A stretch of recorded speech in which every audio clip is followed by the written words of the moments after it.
100 years ago, a lone steam train wound its way through the foothills of Southwest Virginia, making daily stops in small towns to pick up passengers and deliver the mail. For most people, this train represented their only link to the outside world. If you listen closely, you can still hear the whistle blow.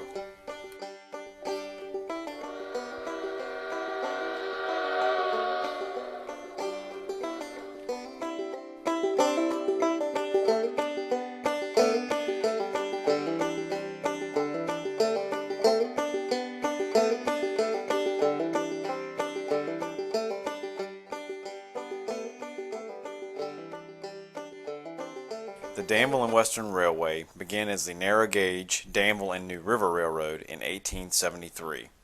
In the days of narrow-gauge trains through Martinsville and Stuart, the early locomotives burned wood for fuel. There were stacks of cordwood laid all along certain locations, stations, and other places where people would cut the merchandise and put it trackside for the trains to use. The railroad would buy the cordwood and use to put into their locomotives. That was an income for local farmers. The Danville and New River Railroad spanned a distance of 75 miles from Danville in the east to Stuart in the west. Construction began at Danville in the late 1870s, reaching Martinsville in 1881 and finally Stuart in 1884. Soon after, the railway experienced financial difficulties and the planned extension to the New River Valley of Virginia never materialized. In 1891, the Danville and Western Railway, also known as the Dick and Willie, came into existence. The Dick and Willie name came about, I understand, from two train employees. I believe one of them's name was Richard Martin. I can't remember the other gentleman's name. But anyway, the name came from those two railroad employees sometime in the early 1900s. The process to coal came about when the change over to standard gauge took place shortly around 1900, or after 1900 I should say. The original track was narrow gauge, meaning 3 feet between the rails.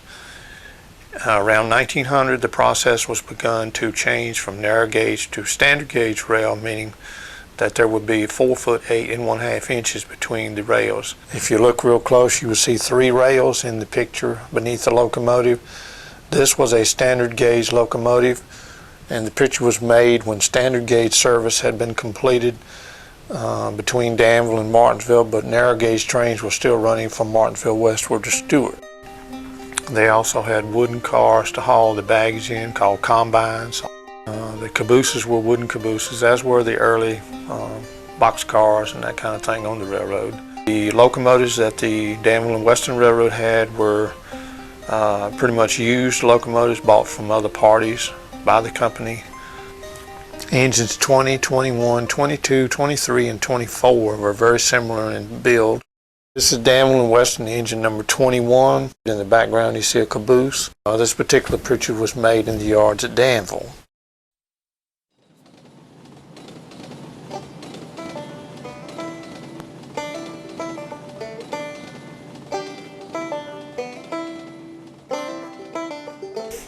For a number of years, there were about 6 trains a day between Danville and Stuart. There was a regular passenger train, and there were also 2 freight trains. This is an early view of a passenger train and its train crew. The picture, I think, was made at Danville. This is engine number 23. The date would have been about 1925.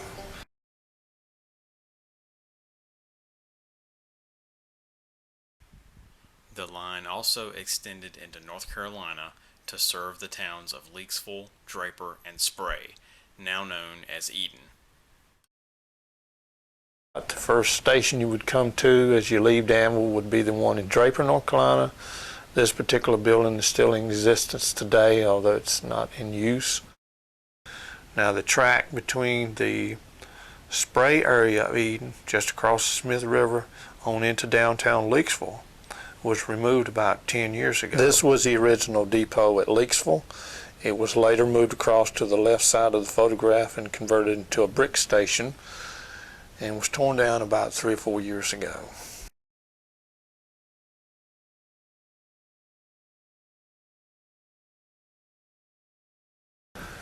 This is an early 1900s view of a train crew on the Danville Western. This was a way of life for a lot of local fellows. You know, they went to work for the railroads, not only as station agents, but they worked on the trains, they worked on the track, bridge crews, that type thing.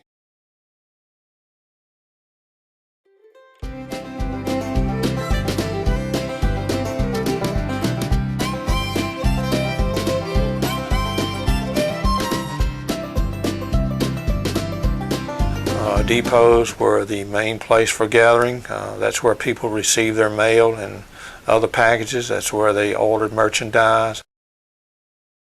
The Dick and Willie Railroad had several stations in Henry County. The first would have been the Axton area. Then you had one at Burnt Chimneys, just west of Axton. This is the station that was located uptown Martinsville, just down below the old Henry County Courthouse. This particular building was torn down in the early 1950s when the Danville Western successor, Carolina Northwestern Railway, opened a new brick building in the east side of Martinsville just off of Brookdale Road.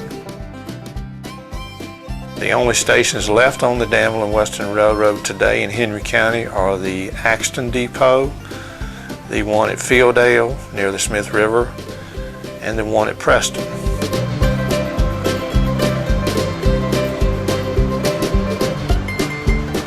The brick building there was built in the mid-1920s for the Danville Western Railroad.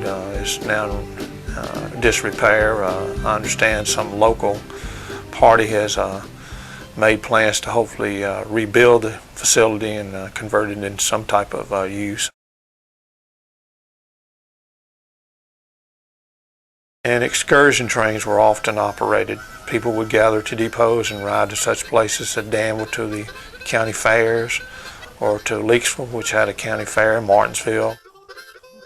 West of Martinsville, there was a station at Kohler, Spencer, but just east of Spencer, of course, was the station at Preston. The station at Kohler, by the way, located behind Garfield's, was a joint depot, as the Danville and Western Railroad and Norfolk and Western Railroad lines met there, and you could change trains there, passenger trains. You could get on the train early in the morning at Stewart and go east to Kohler and get off there at the station and wait for a Norfolk and Western train, which either went south through Martinsville to Winston-Salem, or you could go north to Rocky Mount, Ferrum, and Roanoke.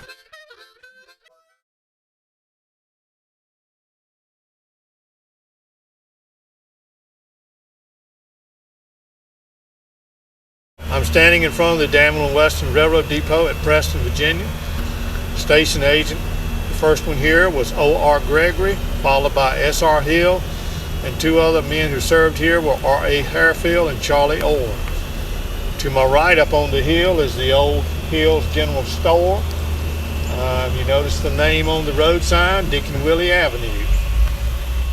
The Preston Depot was a wooden building. The first trains reached there sometime around the middle part of 1883 as they reached Spencer in November of 1883. They ran one train a day each way for the first few months between Danville and Spencer, and then when the line was extended to Stewart in 1884, train numbers consisted of about 3 trains a day each way for a number of years.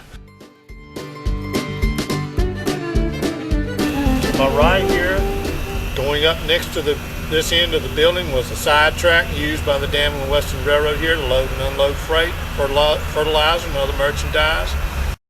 The Highway Department has plans to build a new improved road through this area, so the depot may be among one of the facilities that are removed from this particular location. We hope, however, it can be saved and used for future purposes by local history groups or individuals.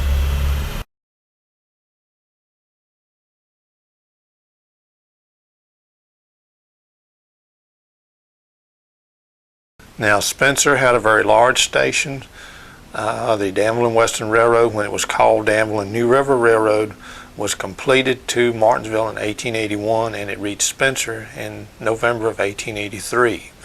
I'm standing on the old railroad bed of the Danville and Western Railroad, which operated between Danville and Stewart, Virginia through Spencer. There was a depot located here about to my right here in the intersection of the road here, in this little particular driveway was the depot area.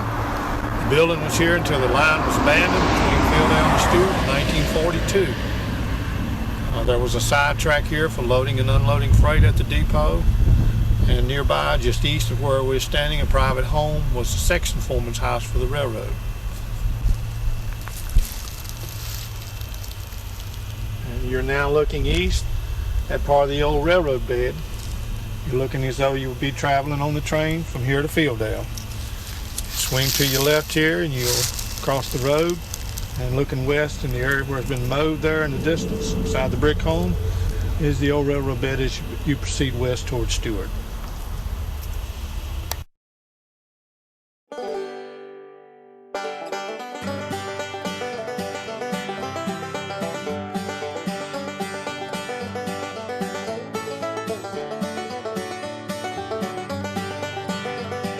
There were also stations westward from Henry County towards Stewart. There was, of course, Stella, Kreitz, Patrick Springs, and Stewart.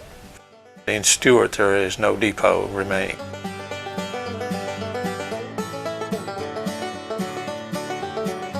This is the depot which was located at Stewart, Virginia. It was located down at the bottom of the hill where Clark Brothers store was for many years.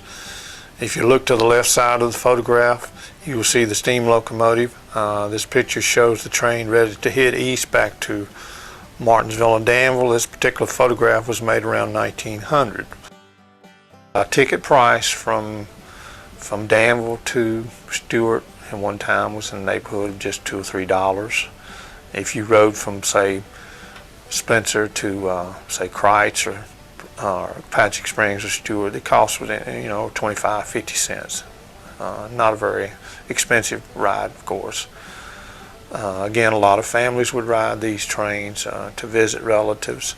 There were also various gatherings in the area for a number of years where the people would use the trains to go to church socials and picnics. So the trains served a multiple purpose, not only hauling freight, but for passenger service as well.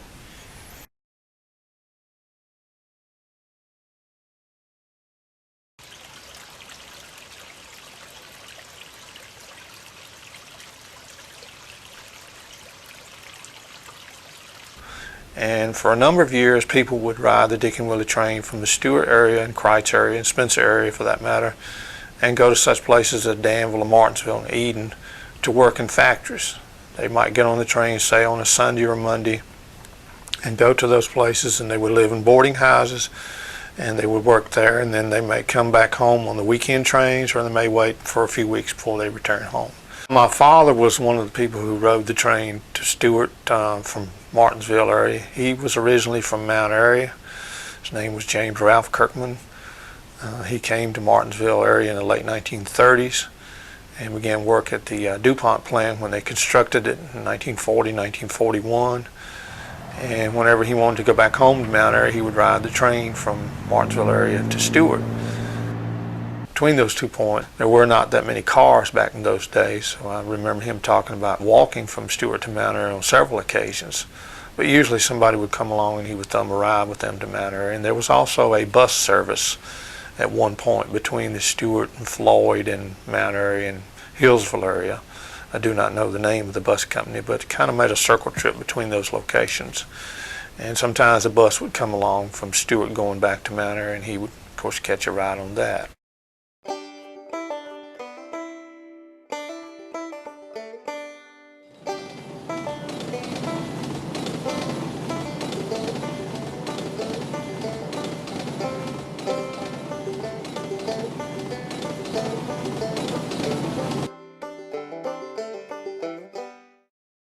Train service between Fieldale and Stewart began to decline probably by the early to mid-1930s. There was an effort made there in the middle of 1942 to hopefully extend the time limit on service between Fieldale and Stewart. The War Production Board actually stepped in and said they needed the metal for the war effort, so the Danville Western proceeded to abandon the rails and ran the last train between Fieldale and Stewart July 31st, 1942. A couple of days later, a work train arrived in Stewart to begin the process of removing the rails and other merchandise that was related to the railroad at Stewart, and from that point east to Fieldale. In 1951, the Danville Western Railway became a subsidiary of the Southern Railroad under the name Carolina Northwestern Railway. And by then, diesel engines had replaced the steam power on the Danville Western, and many of the former employees who worked for the Danville Western continued to work for the Carolina Northwestern Railway. After World War II, a lot of the furniture factories in Henry County continued to do a pretty good booming business, and there were extra trains run from Danville to Martinsville to haul the freight, as well as to the Eden area, because in Eden you had several knitting mills, and you of course had knitting mills in Martinsville, such as Sale Knitting Mill, and you had your furniture plants such as Hooker Furniture and Pulaski Furniture, and you had some other locations that used the rail service. So the business on the old Danville Western in Henry County, as far as freight goes, continued to stay pretty steady until about the mid-1970s, late 1970s. In 1982, the two major companies, Southern Railway and Norfolk and Western, merged and formed Norfolk Southern Corporation, and the Carolina Northwestern name by then had been gone for a number of years. And today, the Norfolk Southern operates what is left of the Dick and Willie Railroad from Danville to the Eden area to primarily serve the Miller Brewery plant at the Draper section of Eden, as well as the Duke Power plant. The process is underway now to hopefully convert the old Danville and Western right-of-way from the Fieldale-Kohler area into the city of Martinsville as a future walking, hiking, biking trail. Part of the line has already been completed into a hiking, biking trail in Martinsville from where the depot was on Franklin Street area behind the old Henry County Courthouse down to the area of Pine Street, crosses Lester Street there in downtown Martinsville.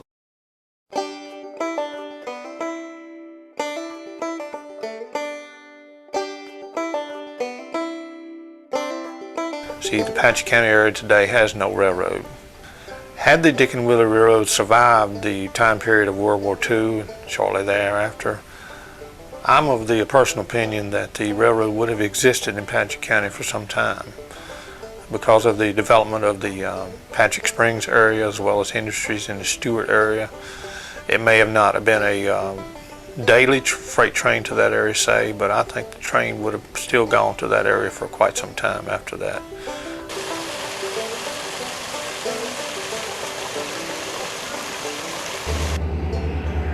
Today, you can still see trains pass through Henry County. They serve as a reminder to what has been, but not forgotten.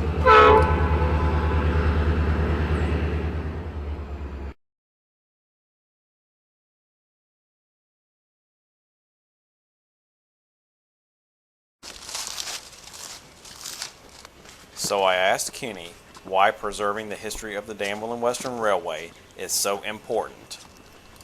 I'm trying to preserve the history before most of it is gone. A lot of the older people, I've tried to talk to some of them that remember the trains, like the ones that went from here to Stewart, before all the history is gone, and just trying to preserve the memories of railroading as it was many, many years ago. Because if you don't preserve that as well as other local history, in a few years, if you don't make record of it, it'll be gone.